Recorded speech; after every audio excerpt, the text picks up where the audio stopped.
Pernah memberikan khotbah doktrinal yang lengkap seputar doktrin Tritunggal di gereja ini. Beberapa bagian sudah saya pernah sampaikan.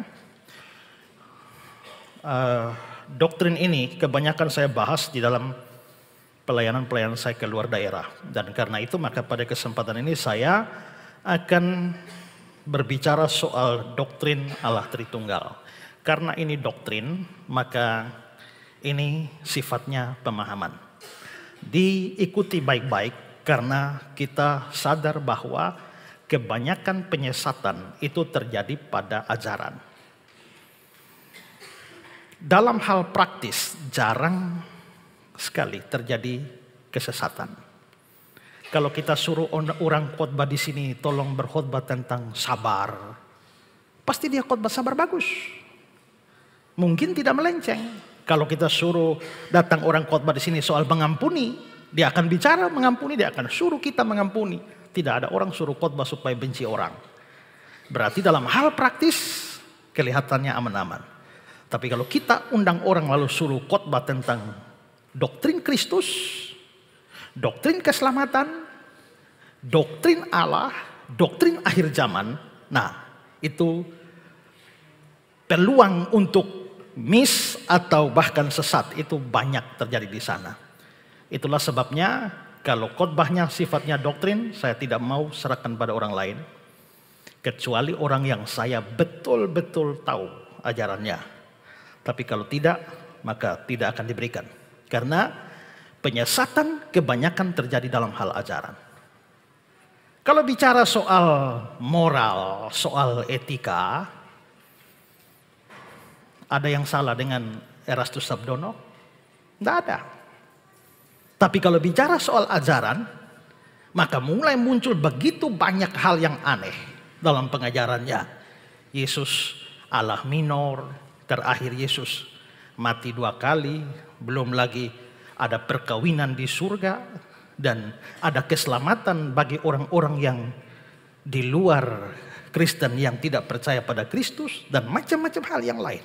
Semua itu pengajaran. Karena itu saudara, kalau gereja tidak mau belajar, maka peluang gereja untuk disesatkan itu besar. Masalahnya adalah kalau jemaat mau belajar, belum tentu pendeta bisa ngajar. Atau pendeta ngajar sesat. Kalau pendetanya semangat mengajar, jemaatnya tidak suka, maunya 15 menit, aminlah sudah. Maka tidak bisa.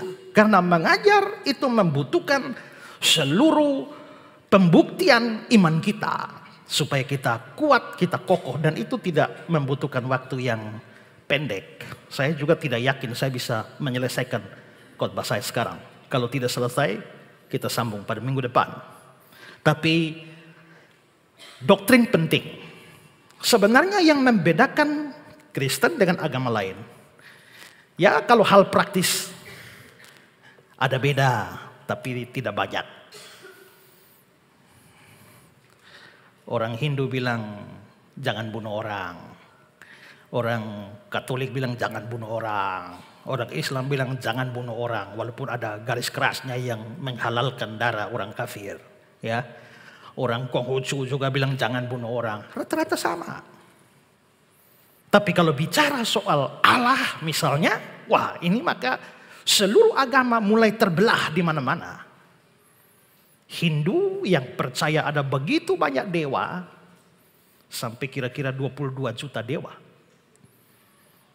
Buddha yang lebih bersifat ateis, karena Buddha tidak percaya ada suatu oknum, satu pribadi atau dalam tanda petik satu orang di sana yang namanya Allah, itu tidak. Buddha tidak percaya itu. Terus Buddha percaya apa? Buddha percaya bahwa cinta itu Allah, Allah itu cinta. Di mana ada cinta, di situ ada Allah. Abstrak. Kalau kamu mau tahu Allah itu seperti apa, maka mencintailah. Maka kamu akan tahu itu Allah. Terus kalau berdoa, kita berdoa pada sesuatu di sana? Tidak. Tidak ada sesuatu di sana yang menerima doamu. Tidak. Lalu kalau kita bicara agama Yahudi monoteis ketat seperti Islam. La ilaha illallah. Tiada Tuhan selain Allah. Shema Israel Adonai. Adonai Ehad. Dalam pengakuan iman orang Yahudi. Tapi waktu bicara soal Allah, kita masuk lagi. Ternyata Katolik percaya Allah Tritunggal, Bapa, Anak, Roh Kudus, seperti kita Protestan. Jadi kalau bicara soal ateis dan teis, maka Buddha sendiri di lain, semua ada di satu grup. Bicara soal monoteis, maka Hindu sendiri di sana, kita semua kumpul di sini. Tapi monoteisnya bagaimana, maka Yahudi dengan Islam kumpul di sana, Kristen dengan Katolik ada di sini. Semua itu ajaran. Kalau saudara tidak suka pengajaran, sebenarnya tidak masalah, saudara pindah agama pun tidak apa-apa. Toh semua agama mengajarkan kebaikan, bukan? Mau cinta beda agama juga terserah. Toh semua agama mengajarkan kebaikan, bukan? Maka perbedaan antara agama lain dengan Kristen pada doktrin. Juga perbedaan antara ajaran yang lurus, yang benar dengan bidat-bidat. Itu biasa pada doktrin. Maka misalnya saksi Yehova mengajarkan bahwa Yesus itu pada waktu turun ke dalam dunia ini kehilangan ingatan. Maka Yesus blank, hilang ingatannya. Ingatannya baru masuk kembali saat dia dibaptis. Itu saksi Yehova. Dan doktrin saksi Yehova itu diikuti oleh Erastus Sabdono, yang mengatakan bahwa waktu Yesus jadi manusia, dia dihilangkan kesadarannya, memorinya, semua kenangannya hilang. Terus dari mana Yesus nanti tahu? Waktu dia baca Alkitab baru dia sadar bahwa dia sesungguhnya anak Allah. Itu kan ajarannya dia. Nah kalau begitu memang yang membedakan antara aliran yang benar, ajaran yang benar dengan ajaran sesat itu doktrin. Kita akan berurusan dengan masalah ajaran kalau kita bicara dengan saksi Yehova, dengan Mormon, dengan Unitarianisme, dengan aliran-aliran yang lain, macam-macam aliran yang muncul di dunia. Maka kalau saudara tidak mau belajar doktrin, sesungguhnya saudara mau jadi saksi Yehova, kah jadi Mormon, kah jadi apakah, tidak ada beda. Sayangnya pengajaran seperti ini hilang dari gereja. Gereja tidak mengajar. Saudara cari di Alkitab pakai concordance online. Tulis ketik kata berkhotbah, lalu cari Yesus berkhotbah berapa kali. Tidak lebih dari 10 kali Alkitab bilang Yesus berkhotbah. Sisanya Yesus mengajar. Dan dalam mengajar, dia sering kali mengajukan tanya jawab. Sehingga jemaat atau pendengarnya bisa bertanya, dia menjawab. Kadang-kadang dia sendiri yang bertanya pada mereka, suruh mereka jawab. Kadang-kadang dia terlibat di dalam perdebatan dengan orang-orang yang tidak mempercayai ajarannya. Yesus mengajar. Tapi pengajaran hilang dari gereja. Ya. Karena itu maka kita perlu, kalau namanya pengajaran memang dia lebih bersifat doktrinal, dan jangan berpikir terus nanti kita mau lakukan apa, hal praktis apa. Bahkan bisa saja kita menarik pelajaran praktis dari yang doktrinal, tapi tidak selalu seperti itu. Nah, karena itu maka saya bersyukur bahwa saya memulai gereja ini dengan memulai mengajar. Dan karena itu maka mengajar sedikit berbeda dengan berkhotbah, yang mungkin gaya retorika dipentingkan dalam berkhotbah. Orang berkhotbahnya mesti api-api supaya jemaat jangan mengantuk. Tapi kalau mengajar berapi-api itu susah, karena lu baru kasih keluar api satu, dia belum tangkap itu api kedua keluar, belum tangkap api ketiga keluar, lu blank. Ya, maka mengajar pelan-pelan pastikan, maka kita butuh waktu lebih lama. Ya, jadi kalau waktu tidak cukup, nanti saya akan hentikan khotbah ini di tengah. Kita sambung pada kali berikut. Nah, kita bahas sekarang doktrin Allah Tritunggal. Saya mau bahas ini dalam beberapa poin penting. Pertama adalah, mari kita lihat definisi dari doktrin Allah Tritunggal. Dalam studi kata, kalau kita berbicara soal definisi sebuah kata,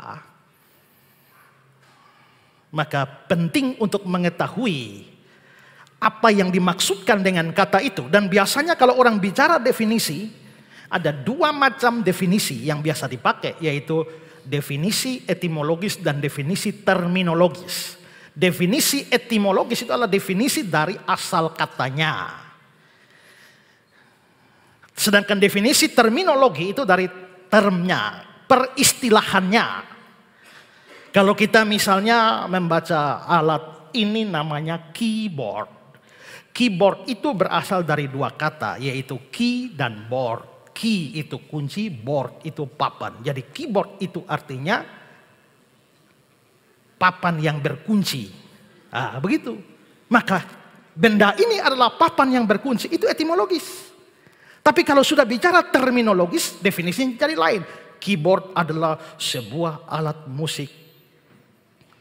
Bla bla bla bla bla bla. Ah, dia jadi begitu. Itu terminologi.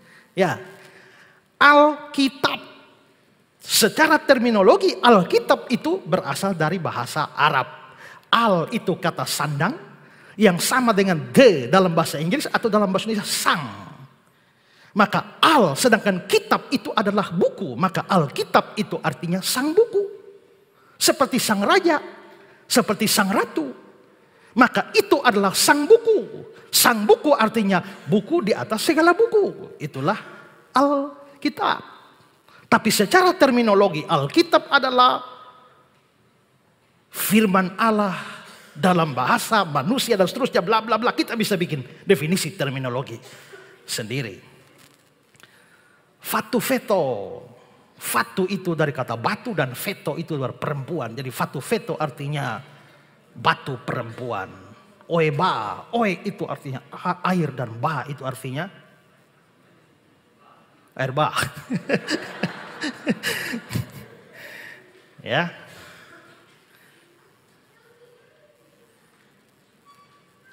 Saya berkira apa sebabnya sekarang ku selalu gembira bernyanyi sambil bertepuk tangan. Berani saksi karena cinta Tuhan, siang malam selalu sembahyang. Sembahyang. Apa itu sembahyang? Sembahyang itu berasal dari dua kata, yaitu sembah dan hyang. Siapa itu hyang? Hyang itu nama dewa, Sang Hyang Widiwasa. Jadi kalau menyembah si hyang itu namanya sembahyang. Kalau puji dia namanya puji hyang. Ya kan? Tapi kita adopsi. Padahal hyang itu kan nama dewa itu. Ya, tapi gak apa-apa, kan hanya istilah, kulit luar. Isinya kan lain. Nah, itu namanya definisi etimologis dan terminologis. Nah, waktu kita bicara doktrin Tritunggal, maka secara etimologis Tritunggal itu kan dari dua kata. Tri dan tunggal. Tri artinya tiga dan tunggal artinya satu. Nah, ini berasal dari bahasa Latin Trinitas. Makanya doktrin Tritunggal bisa juga disebut sebagai doktrin Trinitas. Trinitas itu berasal dari dua kata bahasa Latin, yaitu tres dan unus. Tres itu artinya tiga, unus itu artinya satu. Dari unus bisa ones, lalu jadi one dalam bahasa Inggris. Itu dia punya kait-kaitan seperti itu. Jadi tres dan unus tiga satu. Tritunggal tiga satu. Nah, kalau begitu maka doktrin Tritunggal itu adalah doktrin tiga satu. Nah, apanya yang tiga dan apanya yang satu, itu baru dijelaskan secara terminologi. Nah, karena itu maka sekarang kita melihat pengertian atau definisi secara terminologi. Karena ada yang tiga, ada yang satu. Apa yang tiga, apa yang satu. Maka secara terminologi dalam doktrin Kristen, ini suatu doktrin yang bicara soal Allah. Di mana trinya itu menunjuk pada kepribadian. Sedangkan Tunggalnya itu menunjuk pada hakikat. Nanti hakikat itu artinya apa, pribadi artinya apa, akan saya jelaskan. Tapi trinya pribadi, tunggalnya hakikat. Ya. Nah, saya mau berikan beberapa kutipan untuk memberikan gambaran pada kita. Mari kita melihat pandangan dari Benjamin Warfield. Warfield mengatakan soal doktrin Tritunggal. Ada satu Allah yang benar dan satu-satunya. Tapi di dalam keesaan dari kealahan ini ada 3 pribadi yang sama kekal dan sepadan, sama di dalam hakikat tapi berbeda dalam pribadi. Sama di dalam hakikat, beda dalam pribadi. Terus dari Stephen Tong.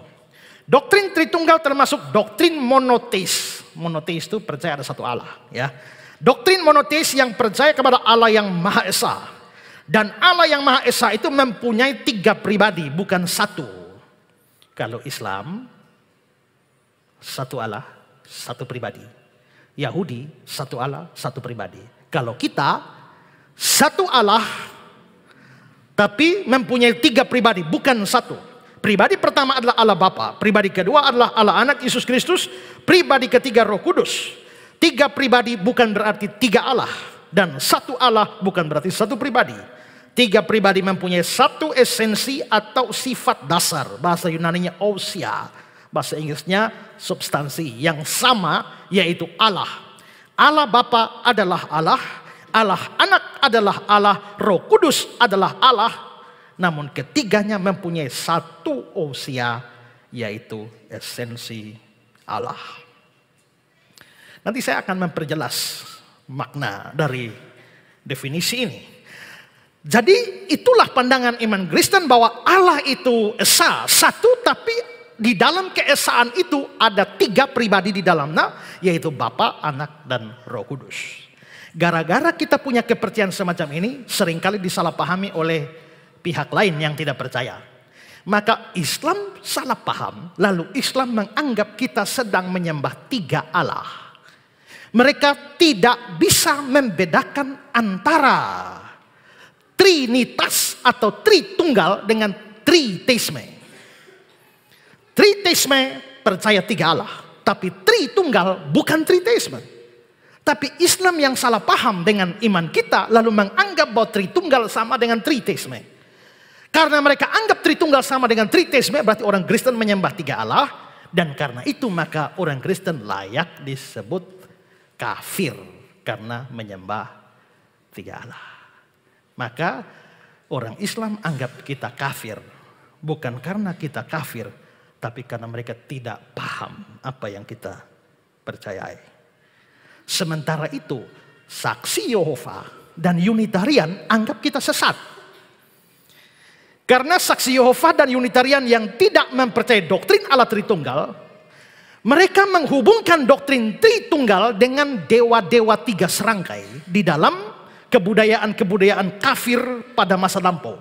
Seperti misalnya ada dewa 3 serangkainya Mesir, ada dewa 3 serangkainya Mesopotamia, dan juga bahkan di dalam Hindu misalnya ada Trimurti, ada Brahma, Siwa, dan juga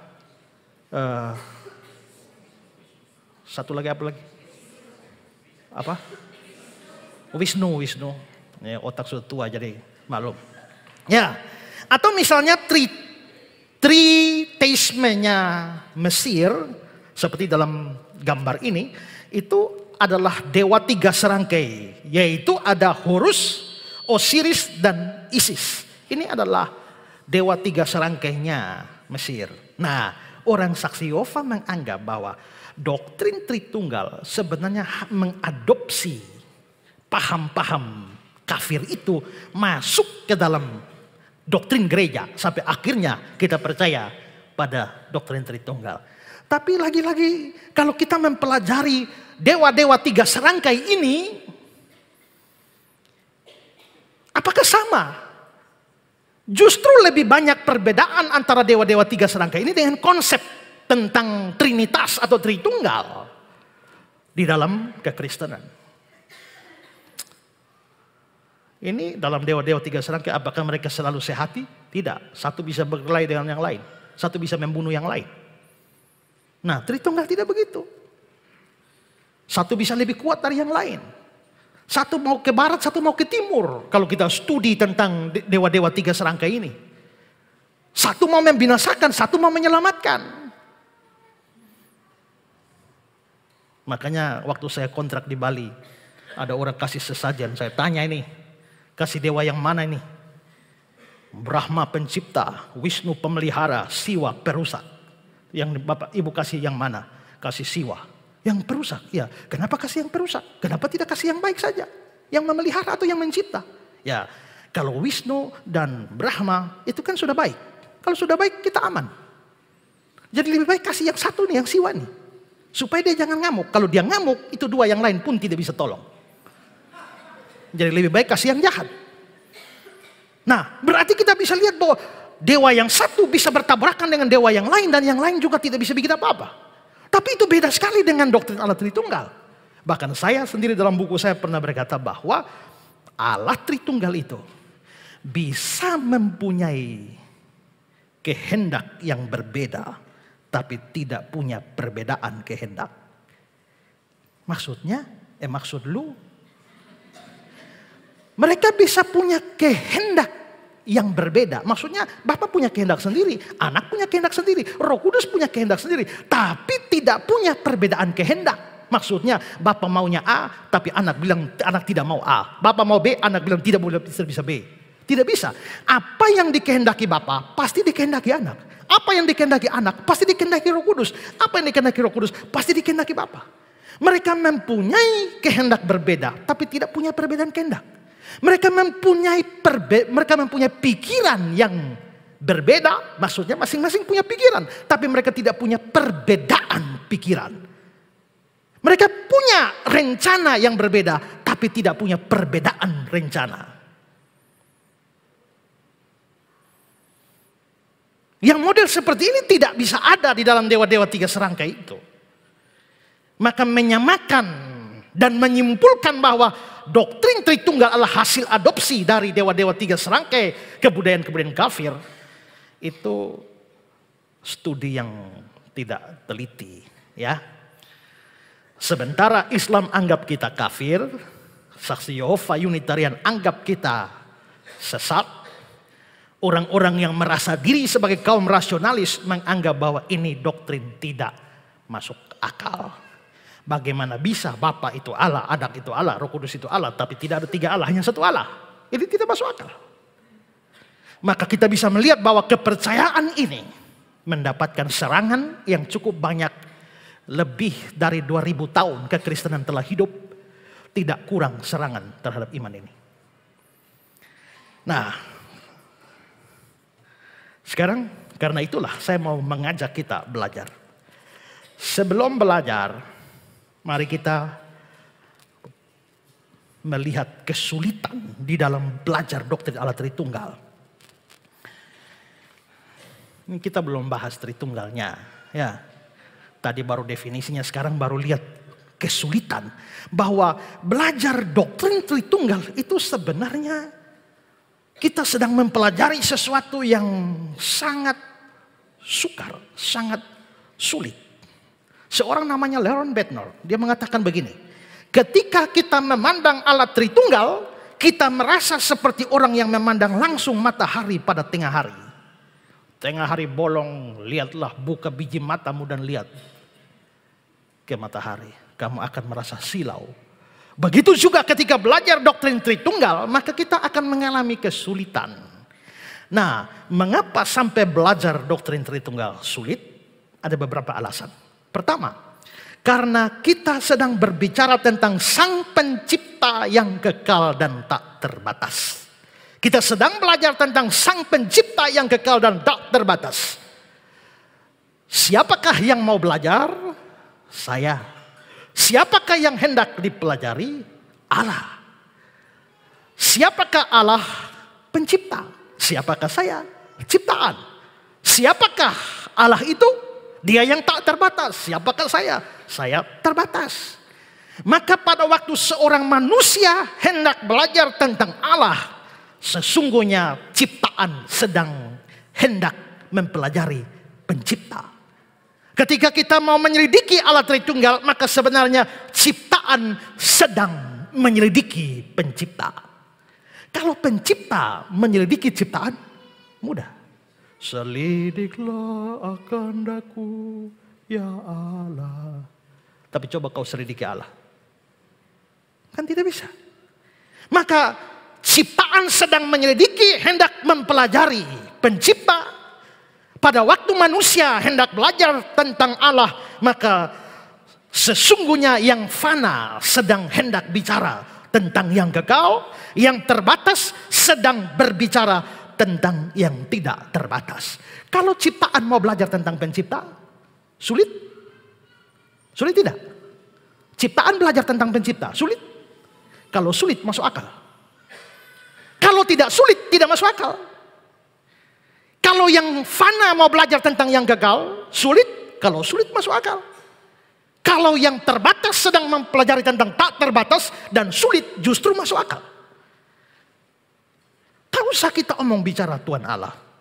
Kalau kita belajar level pengertian manusia, maka ada hal-hal tertentu yang sebenarnya tingkatannya di bawah kita. Yaitu binatang, tumbuh-tumbuhan atau benda-benda lain. Itu levelnya di bawah kita. Kita derajatnya lebih tinggi.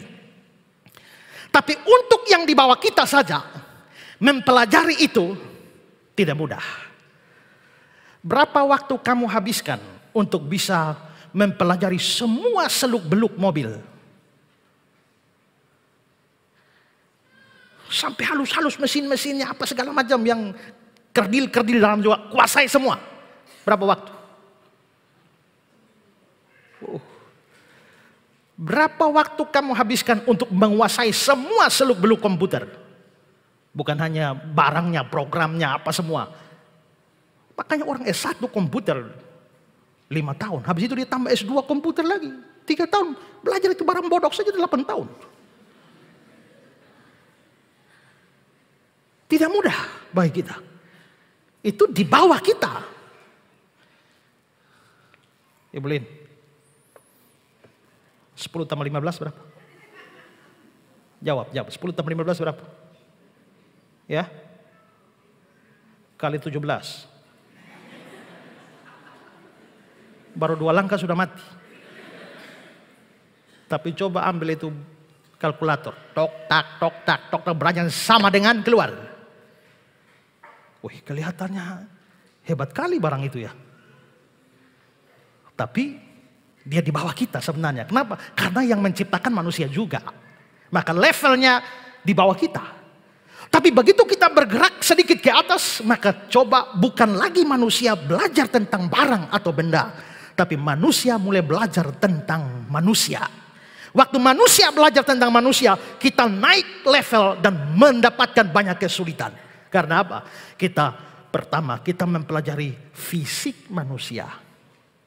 Maka matanya seperti apa, hidungnya seperti apa, tenggorokannya, cara bekerjanya, paru-parunya, jantungnya, livernya, lalu batu ginjalnya, apa segala. Coba belajar semua. Maka orang kuliah dokter itu kan tidak ada dokter yang semua bidang kan.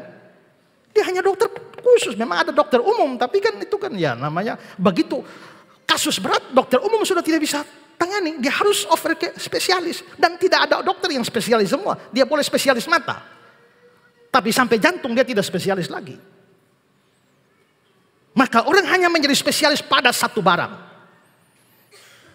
Makanya lihat bagaimana si Desti itu yang operasi itu, rusuk-rusuknya mesti dipatahkan lalu jantungnya dikeluarkan.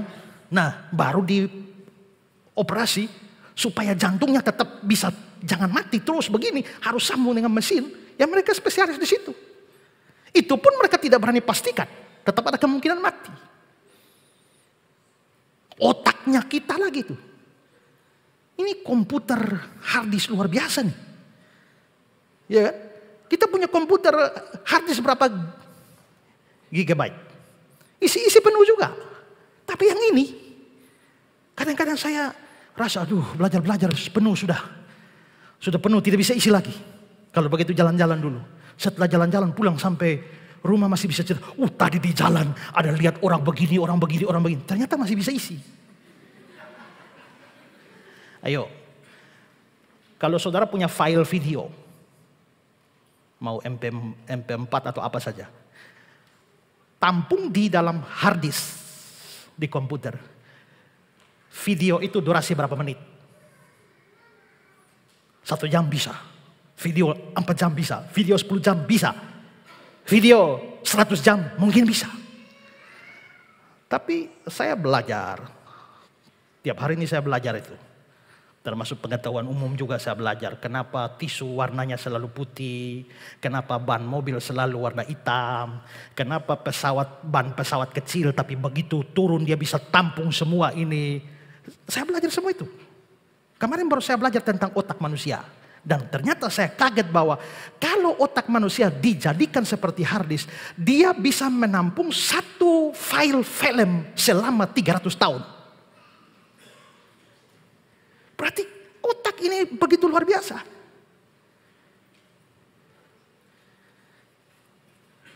Jangan kan pikir otak orang lain, pikir otak sendiri saya susah. Ya kan?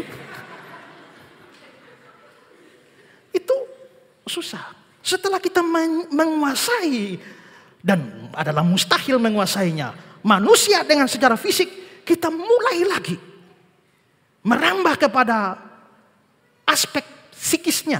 Fisiknya mungkin bisa kuasai, bagaimana dengan psikis, jiwanya. Jiwa anak beda dengan jiwa anak remaja. Jiwa anak remaja beda dengan jiwa pemuda. Jiwa pemuda beda dengan jiwa orang tua. Jiwa orang tua beda dengan jiwa opa oma. Kan beda. Kenapa kakak kok rasa-rasanya dia mau masun pernah omong-omong juga. Anak tunggu ditembak, Madison pernah tembak-tembak juga. Kira-kira dia pun jiwa karena mana kakak? Kakak juga lama dek ya. Jiwa beda. Seorang yang tinggal di sini mempunyai dibentuk menjadi jiwa seperti ini. Orang di kota dengan jiwa seperti ini, macam-macam. Maka orang belajar psikologi untuk memahami jiwa manusia.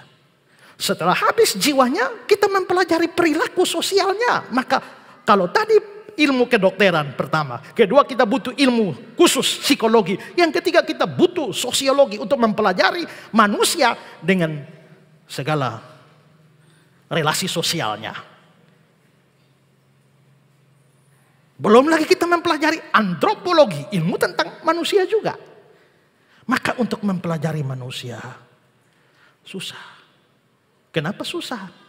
Karena subjek dan objek bertemu pada titik yang sama. Siapakah yang mencari tahu? Saya. Siapakah yang dicari tahu? Saya. Siapakah aku ini? Yang bertanya siapa? Saya. Yang ditanya? Saya juga. Yang mencari tahu? Saya. Yang dicari tahu? Saya. Yang ingin tahu? Saya. Yang ingin diketahui? Saya. Berarti saya sekaligus subjek dan objek. Kalau tadi saya belajar barang ini, saya subjeknya, dia objeknya. Objeknya berbeda dengan subjek. Tapi memasuki level kedua, subjek dan objek sama.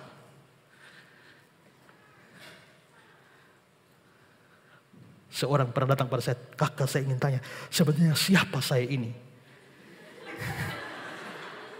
Kok lu tanya beta ke mana? Lu tanya lu pun diri sendiri, beta saya ada susah tahu siapa saya juga, lu tanya saya lagi, ya kan? Susah. Nah, kalau manusia sudah susah, kita naik level lagi. Belajar tentang Allah. Maka ini tadi dengan barang itu di bawah kita. Manusia selevel dengan kita. Tapi belajar Allah itu di atas kita. Nah, karena itu maka pada waktu kita belajar pasti sulit. Dan bukan cuma sulit, sebenarnya mustahil.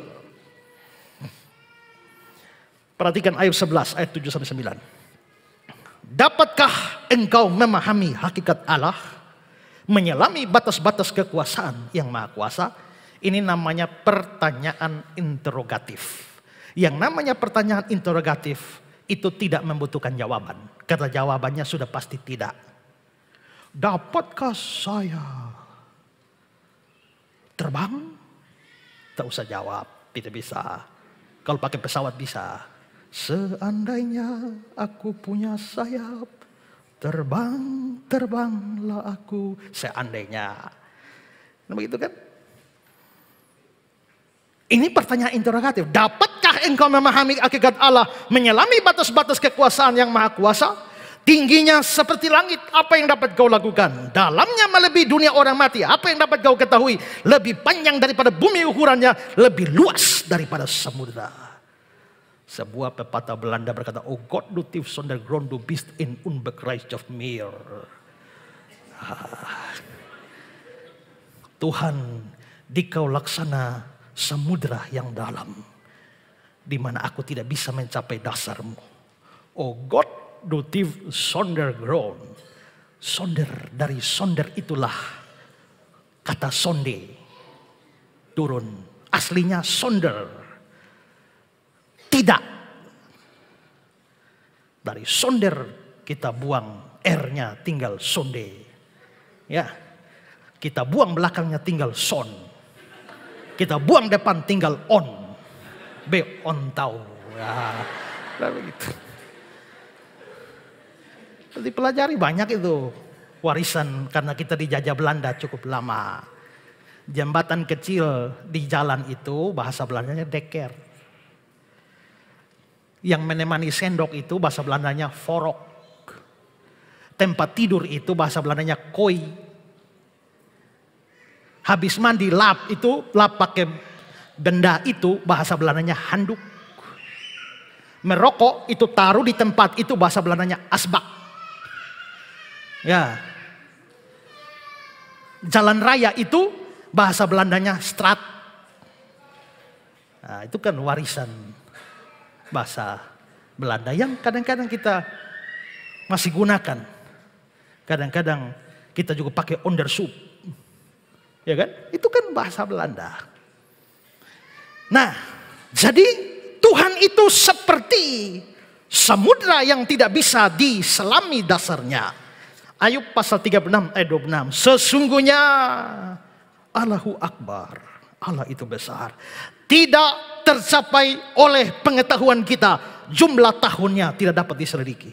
Mustahil kita tahu. Ayub 37, 22-23. Dari sebelah utara muncul sinar keemasan. Allah diliputi oleh keagungan yang dahsyat. Yang maha kuasa yang tidak dapat kita pahami. Besar kekuasaan dan keadilan. Walaupun kaya akan kebenaran, dia tidak menindasnya. Yang maha kuasa tidak dapat kita pahami. Jadi bukan hanya sulit, mustahil dipahami. Saya kutip kata-kata Niftrik dan Bolan. Apabila kita mau berbicara tentang soal ketritunggalan, maka haruslah terlebih dahulu kita insafi bahwa kita berbicara tentang Allah. Allah itu adalah Allah yang hidup, bukan sesuatu pengertian atau persoalan yang dapat diselidiki dengan akal budi kita sampai menjadi terang. Bila kita mau memecahkan suatu persoalan, maka paham kita harus melebihi persoalan itu sehingga dapat kita tangkap dan kuasai. Tapi sebaliknya yang terjadi bila kita bertemu dengan Allah yang hidup, yakni kita ditangkap dan dikuasai oleh Dia. Kalau saya mau mempelajari sesuatu jam ini, pikiran saya harus berada di atas jam ini dan pikiran saya menguasai jam. Tapi waktu saya bicara Allah, saya yang ditangkap, saya yang dikuasai. Maka mana mungkin kita bisa memahaminya. Karena itu belajar doktrin Tritunggal atau mengetahui Tritunggal sebenarnya mustahil, bukan cuma sulit, mustahil. Tapi nanti akan saya jelaskan kalau itu mustahil, kenapa kita bisa mempelajarinya, ya. Jadi mengapa sampai sulit? Karena kita sedang bicara soal Allah. Kedua, mengapa sulit? Karena kita sedang berbicara tentang realitas supra-rasional. Istilah ini muncul pertama kali oleh filsuf Inggris John Locke. John Locke membagi pengetahuan itu menjadi 3 macam. Pertama itu ada yang namanya rasional, masuk akal. Kedua, ada namanya kontra rasional, bertentangan dengan akal. Dan yang ketiga adalah supra rasional, di atas akal. Jadi wilayah pengetahuan itu bukan hanya masuk akal, tidak masuk akal. Ada satu wilayah lain di atas akal, supra rasional. Kalau yang standar namanya normal. Kalau melenceng dari situ namanya abnormal. Tapi melampaui itu disebut supranormal. Supra sama dengan super, di atas. Ada banyak men, tapi ada men di atas men yang lain. Namanya superman. Ada banyak mi, tapi ada mi di atas mi yang lain. Namanya super mi. Ada banyak sabun, tapi ada sabun di atas yang lain. Namanya super busa.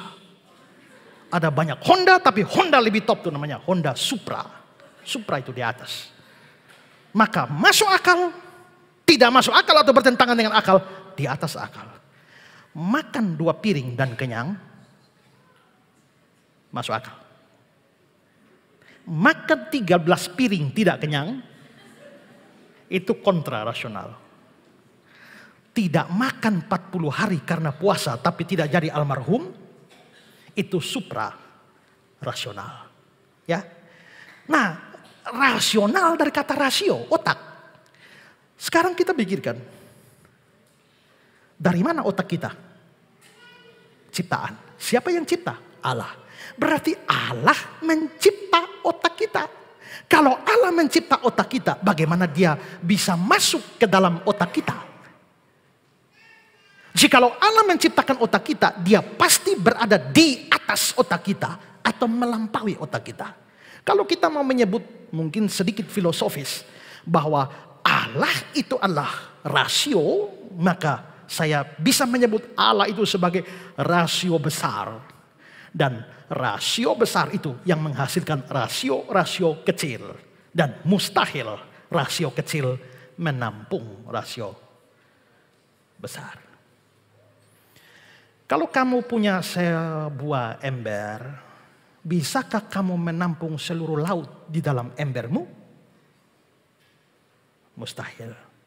Kalau kamu punya otak sekecil ini, bisakah menampung seluruh keberadaan Allah? Otak tadi saya bilang hebat, bisa tampung video 300 tahun. Masalahnya Allah bukan hanya 300 tahun. Dari kekal sampai kekal.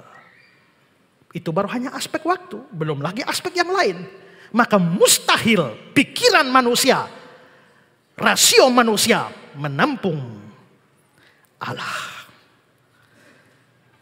Mazmur 139 ayat 6. Terlalu ajaib bagiku pengetahuan itu. Terlalu tinggi, tidak sanggup aku mencapainya.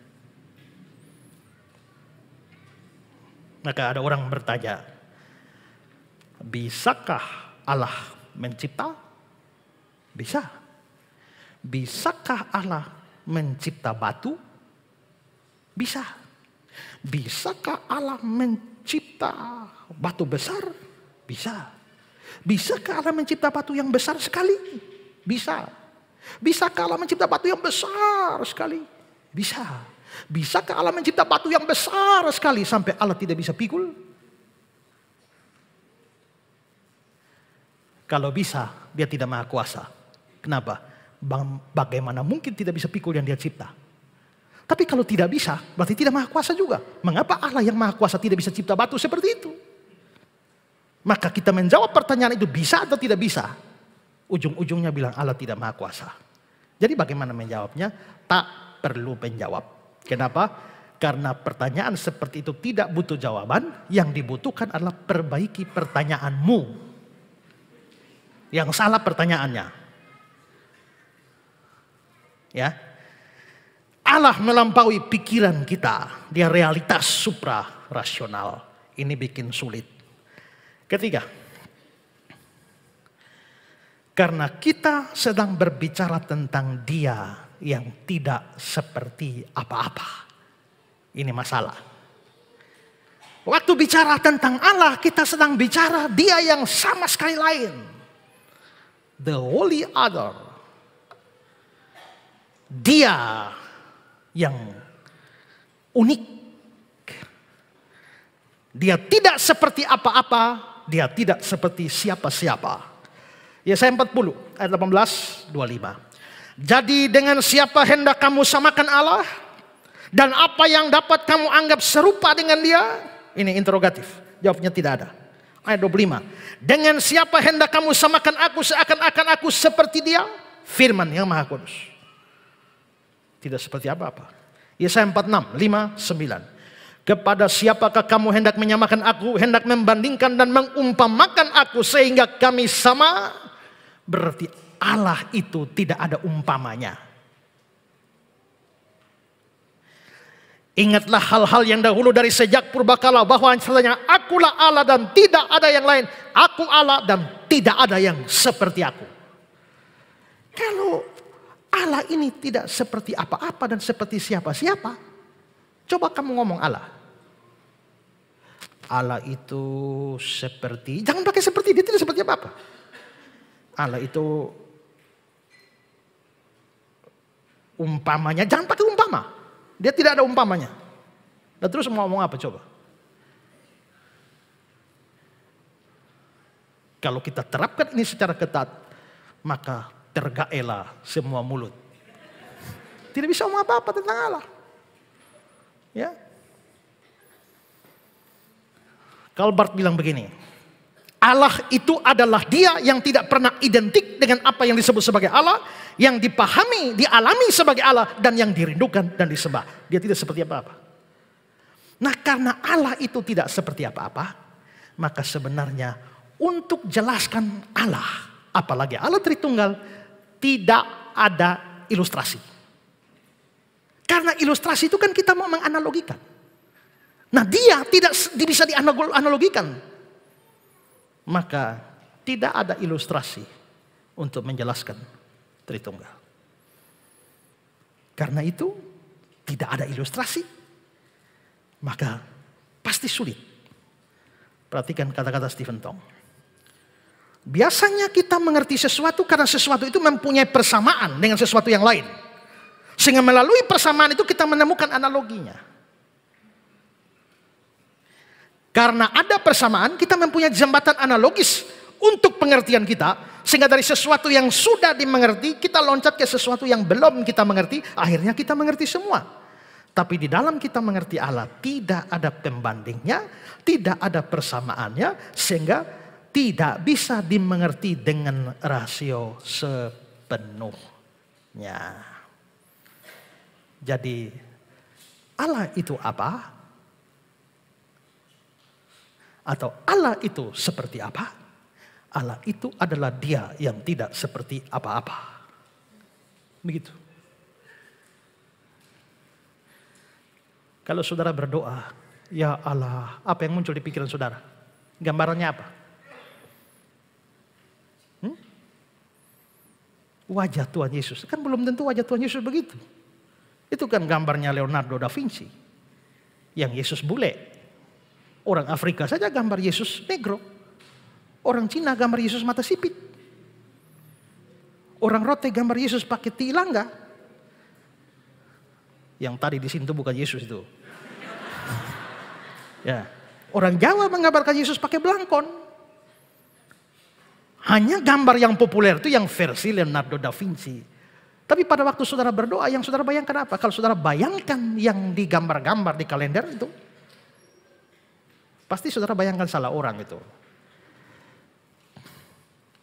Tidak ada orang tahu, belum ada kamera waktu itu. Ada orang pernah bertanya, setelah perjamuan terakhir Yesus dan murid-muridnya, apa yang mereka lakukan? Jawabannya, mereka foto bersama. Di mana fotonya? Itu yang digambar-gambar 12 orang bersama Yesus itu. Karena itu Yesus tidak pernah selfie dengan murid-muridnya. Tidak pernah TikTok dengan murid-muridnya, ya. Karena kamera belum ada. Jadi wajahnya itu kan hanya hasil kreasi seni. Tapi yang kita bayangkan apa? Kalau Yesus kita masih bisa bayangkan gambar, tapi waktu kita, ya Allah Bapa di surga. Ayo, apa yang ada di kepalamu? Saya dari kecil membayangkan ada satu bapak tua dengan jenggot yang panjang, penggal tongkat. Tapi pasti gambar itu seperti salah. Makanya pendeta Budi Asali bilang, kalau berdoa jangan bayangkan apa-apa. Terus tidak bayangkan apa-apa, terus bagaimana? Ya coba usaha saja masing-masing. Ya, tapi itu benar bahwa dia tidak seperti apa-apa. Yang ada dalam pikiranmu bahwa itu Allah, pasti bukan Allah. Karena dia lain dari yang lain. Karena itu sulit. Jadi mengapa belajar doktrin Tritunggal sulit? Pertama, karena kita lagi ngomong soal Allah. Kedua, kita ngomong tentang dia yang di atas akal. Dan yang ketiga, kita sedang ngomong tentang dia yang tidak seperti apa-apa dan siapa-siapa. Sampai pada level ini bukan hanya sulit, mustahil.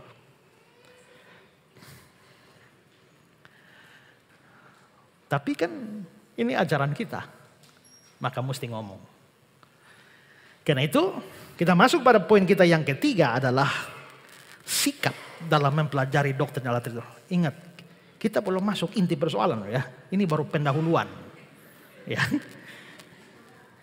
Sikap dalam pelajari Allah Tritunggal. Tadi sudah saya jelaskan bahwa ternyata memahami Tritunggal ini bukan hanya sulit, mustahil. Nah terus kita punya sikap bagaimana waktu kita mendatangi Tritunggal. Pertama, kita harus punya sikap penghargaan yang tinggi terhadap kemisteriusan dan keunikan Allah. Harus punya penghargaan. Yang namanya Allah itu harus misterius, unik. Robert Crossley bilang, Allah yang dapat dipahami seluruhnya adalah bukan Allah. Kalau kamu bisa paham Allah seluruhnya, berarti Allah lebih kecil dari otakmu. Allah yang lebih kecil dari otakmu pasti bukan Allah yang sungguh-sungguh. Allah yang sungguh-sungguh pasti lebih besar dari otakmu. Kalau dia lebih besar dari otakmu, pasti kamu tidak bisa pahami dia sepenuhnya. Karena itu sebenarnya doktrin Tritunggal yang membuat kita sulit untuk memahami Allah sepenuhnya. Itu secara implisit menunjukkan bahwa itu Allah yang benar. Coba saudara belajar Allah agama lain. Terlalu mudah untuk dipahami. Terlalu gampang untuk dikuasai, ditangkap oleh logika kita. Tapi coba belajar Tritunggal. Sampai mabok kau tidak akan bisa kuasai sepenuhnya. Kalau begitu Allah yang dipelajari sebagai Allah Tritunggal pasti adalah Allah yang sejati. Yang melampaui pikiran. Manusia mustahil. Pikiran manusia mustahil menguasai Allah.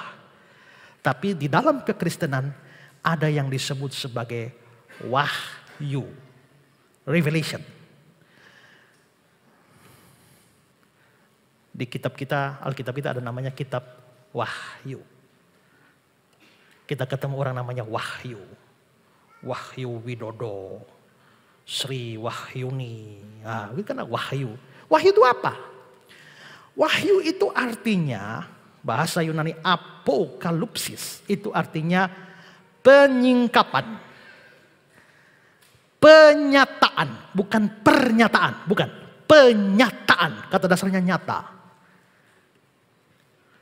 Berasal dari kata panero yang artinya disingkapkan sehingga terbuka, terlihat.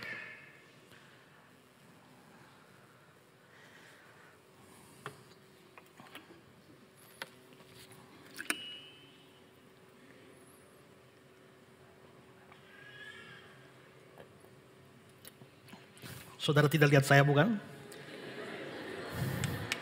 Kecuali yang di samping kan? Tapi seandainya tutupnya semua, saudara tidak lihat saya kan? Terus saya muncul pelan-pelan. Ini namanya proses, ini namanya saya sedang mewahyukan diri saya. Saya keluar dari persembunyian dan saudara jadi tahu. Saya itu seperti apa. Itu namanya wahyu. Jadi wahyu itu adalah tindakan Allah memperkenalkan dirinya kepada manusia. Itu wahyu. Di dalam kekristenan dikenal dua macam wahyu. Namanya general revelation of God. Wahyu Allah secara umum. Allah memperkenalkan diri pada manusia tapi umum. Umum artinya untuk semua orang yang namanya manusia, agama apa saja Tuhan perkenalkan diri. Misalnya lewat hati nurani. Hati nurani itu dari bahasa Arab, nur aini. Nur itu cahaya. Jadi bahasa Yunaninya sunaidesis. Sun itu bersama-sama. Desis itu berbicara. Jadi sunaidesis itu artinya berbicara bersama-sama. Maka saudara lihat ya, karena ada suara dalam hati. Itu hati nurani yang bicara bersama-sama. Dulu saya pernah masuk satu toko.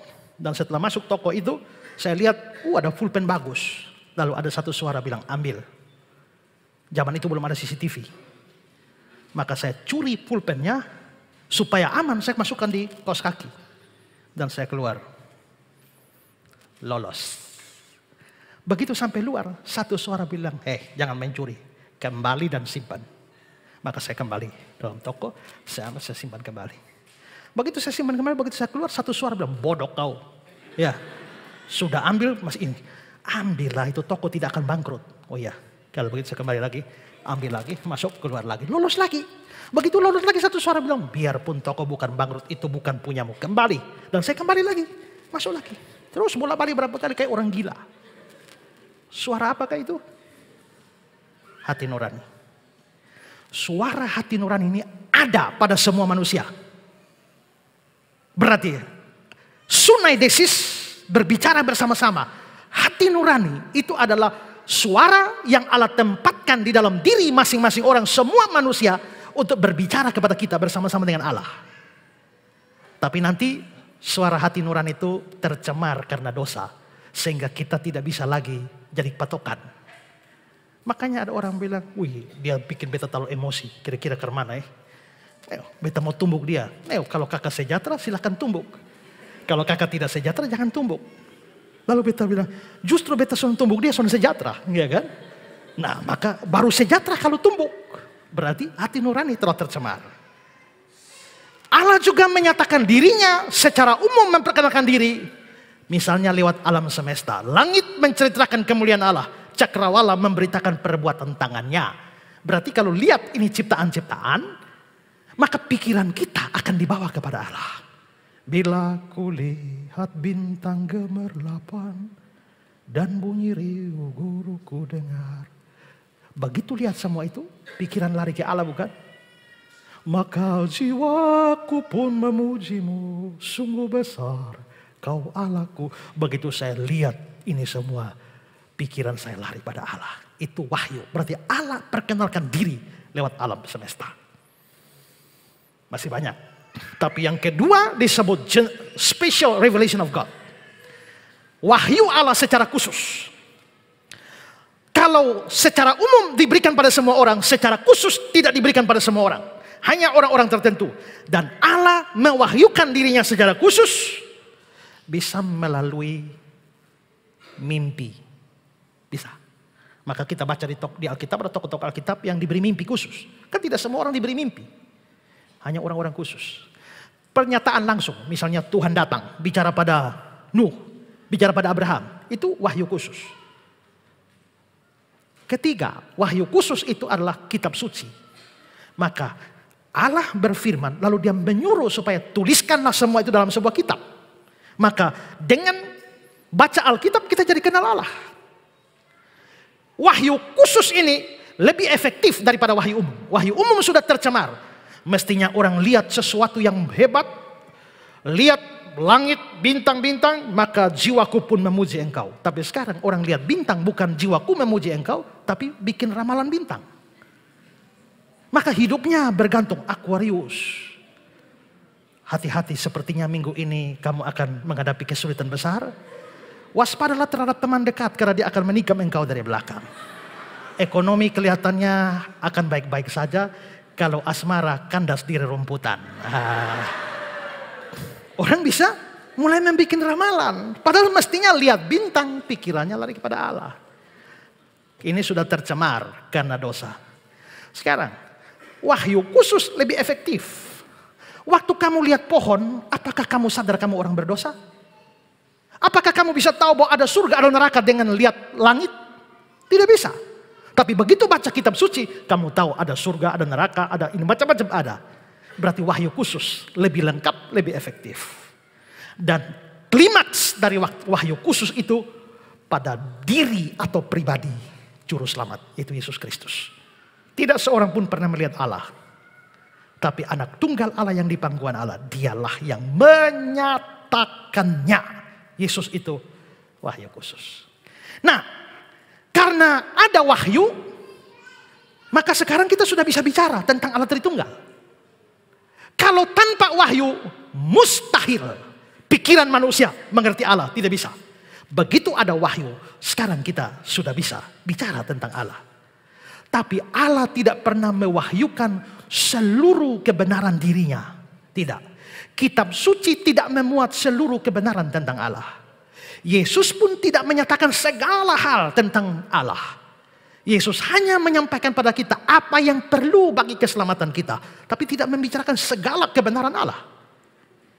Maka seperti kata Martin Luther, Deus Revelatus masih tetap merupakan Deus Abconditus.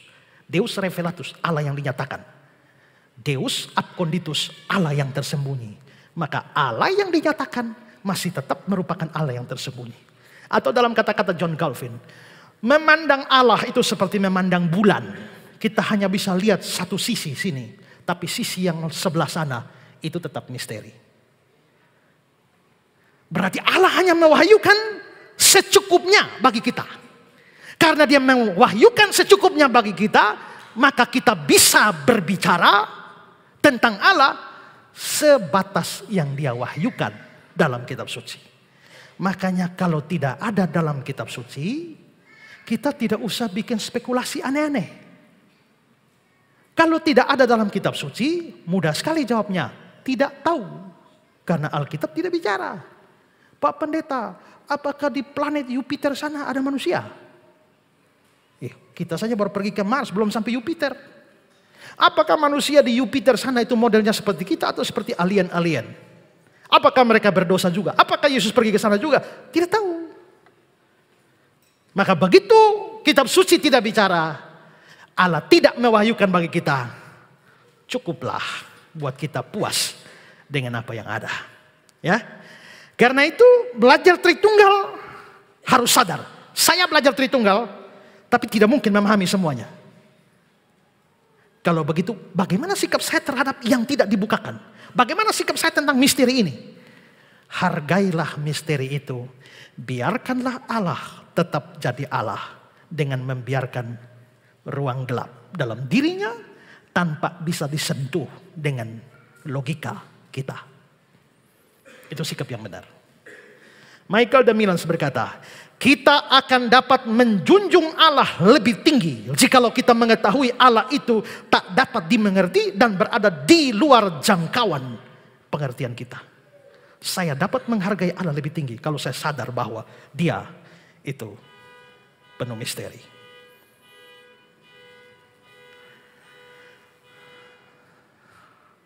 Sekarang sikap kedua. Sikap kedua adalah iman mendahului pengertian. Mengapa mendekati Tritunggal iman mesti mendahului pengertian? Dalam banyak hal pengertian mesti lebih dahulu, baru bisa melahirkan iman. Karena bagaimana saya mengimani sesuatu tapi saya tidak mengerti? Makanya kalau saudara bilang saya orang percaya, begitu kita uji pengertiannya tidak ada. Ya terus yang kau percaya itu apa? Banyak orang Kristen merasa sudah Kristen. Begitu kita bicara soal Injil tidak mengerti. Bicara siapa Yesus tidak mengerti. Terus yang kau bilang kau percaya itu percaya apa? Berarti kamu orang Kristen KTP. Dalam banyak hal Yesus menuntut pengertian. Habis ngerti percaya. Tapi untuk perkara-perkara suprarasional, dengan ditopang oleh data-data yang lain, sehingga mencegah dari kesesatan atau kesalahan, maka kita harus mengambil jalan. Iman harus bergerak lebih dulu daripada pengertian.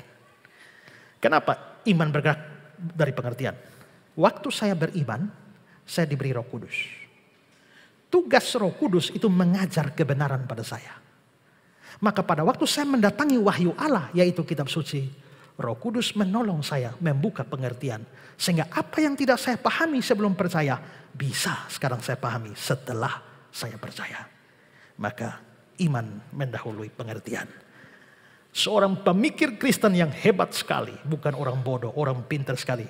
Anselmus dari Canterbury, dia bilang, I believe in order to know, do not I know in order to believe.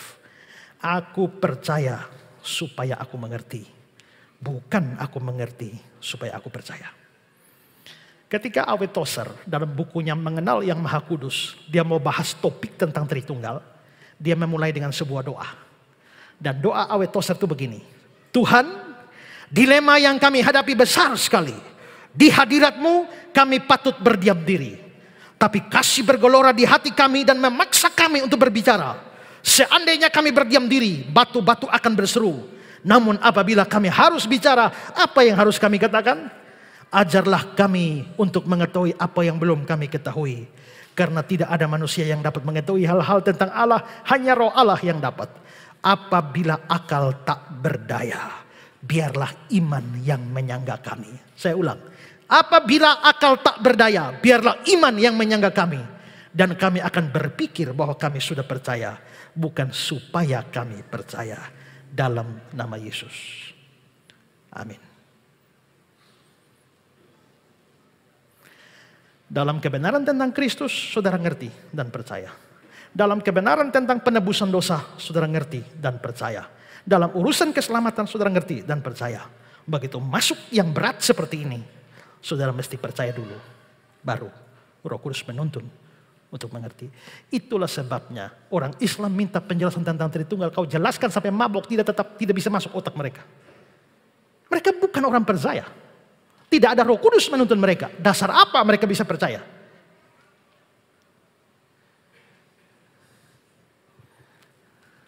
Saya biasa memberi gambaran, seorang anak mau pergi ke sekolah, mamanya siap susu sapi. Nah, minum nih susu sapi, ini enak, bergizi. Tapi itu anak tidak sentuh itu susu sapi. Besok lagi mamanya siap, dia tidak sentuh juga. Besok lagi siap, tidak juga. Mamanya panggil, nak, kenapa mama siap susu sapi, lu tidak minum? Dia bilang, mama, saya tidak akan minum susu sapi sebelum saya mengerti mengapa sapi hitam makan rumput hijau keluar susu putih. Mamanya bilang, nak, nanti baru lu tahu kenapa sapi hitam makan rumput hijau keluar susu putih. Tapi sekarang minum. Karena walaupun kamu tidak mengerti, minum saja. Karena ini bermanfaat buat kesehatanmu. Pengertian kita menyusul. Tapi kita mesti start dengan kepercayaan terhadap Allah Tritunggal. Nats pembimbing kita tadi, kudus, kudus, kuduslah Tuhan. Kenapa tiga? Kenapa tidak kudus-kudus saja? Kenapa tidak kudus, kudus, kudus, kudus, kudus, kudus? Hanya kudus, kudus, kudus. Lalu dinyanyikan lagu. Suci, suci, suci. Do, do, mi, mi, sol, sol. Meninggi kan? Karena Allah itu terlalu tinggi. Makanya memuji kekudusannya harus tinggi. Do, do, mi, mi, sol, sol. Suci, suci, suci. Allah Maha Kuasa. Naik kan? Allah Tritunggal. Naik. Pada saat kita meninggi dan melihat diri tempat tinggi, kita begitu rendah. Maka bassnya berubah. Suci, suci, suci. Do, do, la, la, sol, sol. Semoga benar. Rendah. Karena begitu saya meninggikan Allah yang tinggi, saya sadar saya begitu rendah.